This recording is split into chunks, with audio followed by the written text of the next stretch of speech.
আপনি আসলে ও এমনি এমনি সরে যাবে। আপনারা জানেন না আমি কোনোভাবে এই গাড়ি যাইতে দেবো না। তোলো, উঠাও। আহ!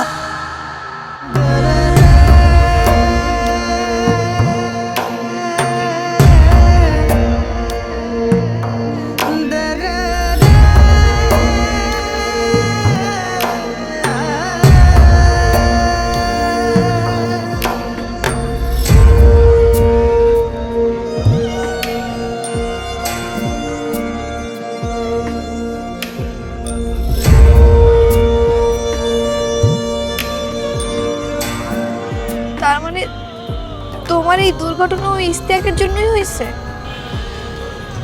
হ্যাঁ, আমি না সেদিন পারি নাই বাধা দিতে। তো আমি অন্তত মনে করছিলাম যে তুমি এই বিয়েটা করবা না।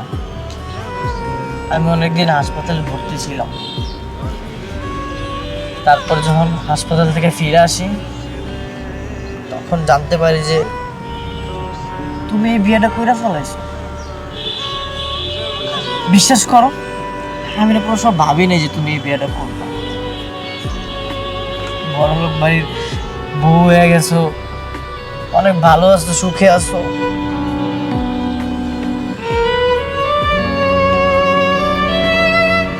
আমি তোমার এই জায়গায় রোজ খুঁজতে আসতাম, অনেক চেষ্টা করছি তোমার সাথে যোগাযোগ করার, কিন্তু তোমার নাম্বার বন্ধ, চিন্টুর নাম্বার বন্ধ। আমি পারি না এই যোগাযোগ করতে। তবে আমি আশা ছিলাম একদিন না একদিন তো আমাদের দেখা হবে। আজকে সেই আশা পূর্ণ হলো। এই দেখা করে আর লাভ কি? দেখা করার না কোনো দরকার নেই। তুমি তো অনেক বড়লোক বাড়ির বউ। তাছাড়া তোমার এখন স্বামী আছে, আমার সাথে দেখা করার এটা তোমার অন্যায়। তোমার স্বামী না মাইন্ড করো, তুমি আর দেখা করো না আমার সাথে, দেখা করো না তুমি আমার সাথে। দাঁড়াও, তুমি একবার জানতে চাইলে না আমি কেমন আছি? আমি কেন তোমাকে রোজ খুঁজতে আসতাম একবার জিজ্ঞাসা করবা না? একটা মানুষ রূপে অমানুষের ঘরে বউ হয়ে গেছি আমি। এই সব কিছু জানার পরে তুমি আমাকে একবার জিজ্ঞাসা করলে না আমি কেমন আছি? কেন ভালো নাই তুমি? না, আমি ভালো না। আমি ভালো থাকলে তোমাকে খুঁজতে আসতাম না। তোমার সাথে কাটানোর মুহূর্তগুলো ছিল আমার সবচেয়ে সেরা মুহূর্ত, আমার স্বপ্নের দিন। আমি হয়তো ওই বাড়িতে ভালো খাওয়া দাওয়া পাচ্ছি, ভালো জায়গায় থাকতেছি, কিন্তু কোনো মানসিক শান্তি নেই।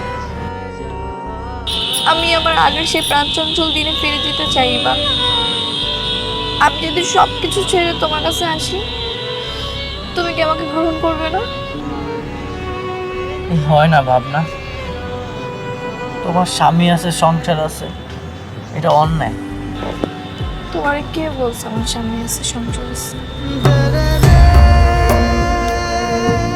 মানে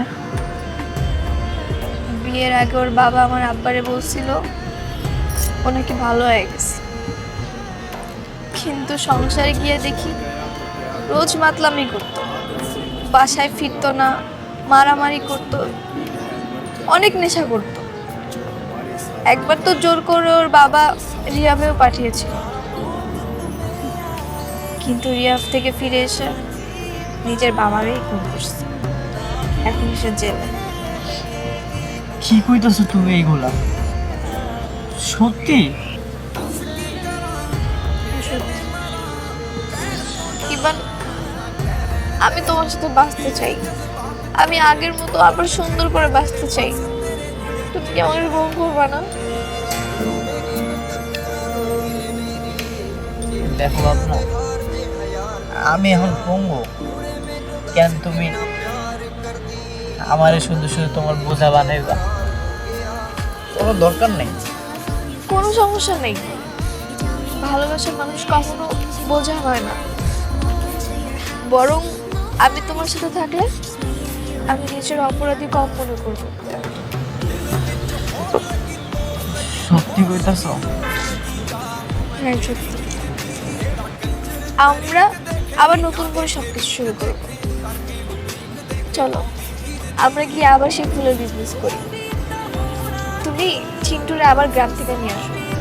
আমি আর চিন্টু সারাদিন ফুল বিক্রি করব, আর তুমি ক্যাশে বসে থাকবা। আমরা নতুন করে একটা দোকান দিব, দেখবা আমাদের অনেক সুন্দর একটা ছোট্ট সংসার হবে। আচ্ছা ম্যাডাম, যাবেন না? না যাব না, কখন যাবেন তাহলে? আর কখনোই যাব না। আচ্ছা ম্যাডাম, ঠিক আছে। চলো।